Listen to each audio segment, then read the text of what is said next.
তো তোমরা আগেই দেখেছো আমি ফ্লিপকার্ট থেকে আমার একটা ডেলিভারি এসেছিলো, সেটাকে আমি আনবক্সিং করেছি।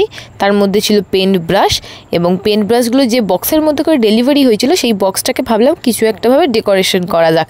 তো দেখো প্রথমে তো সব বক্সের গা থেকে যত ফ্লিপকার্টের মতো টেপ লাগানো ছিল, ফ্লিপকার্ট লোগো ছাপানো, সব টেপটা আমি সরিয়ে ফেলেছি। এরপর তার উপর একটা জানলা এঁকে নিয়েছি, এবং দেখো জানলাটাকে আমি ছুরি দিয়ে কাট করে নিয়েছি, এবং যে কাট করার যে অংশ সেটাকে আমি একটা মেয়ে ড্রয়িং করে সেই মেয়েটার শেপে দিয়ে দিয়েছি, ভালো করে কাঁচি দিয়ে শেপ দিয়ে দিয়েছি।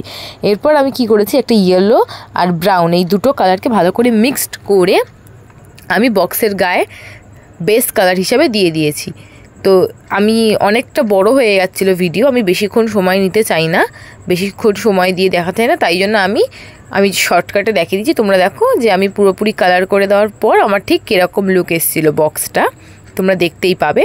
এই যে দেখো আমি ওর মধ্যে ব্রাউন দিয়ে উইন্ডোটাকে বর্ডার দিয়েছিলাম, এবং কিছু কিছু ইট বোঝানোর জন্য ইট এঁকেছিলাম, এবং দেখো তার মধ্যে গ্রিন কালার দিয়ে লিভসও দিয়ে দিয়েছিলাম, একটা পুরনো দিনের আমলের বাড়ির দেওয়ালে যেরকম জানলা হয় সেরকম।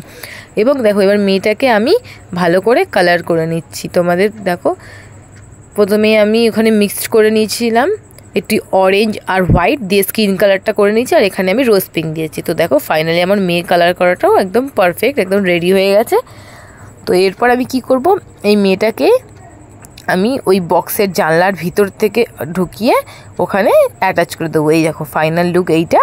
তো বলো তোমরা কত কিউট হয়েছে, তাই না? তোমরা কিন্তু এমন বানাতে ভুলবে না। ভালো লাগলে অবশ্যই লাইক করবে।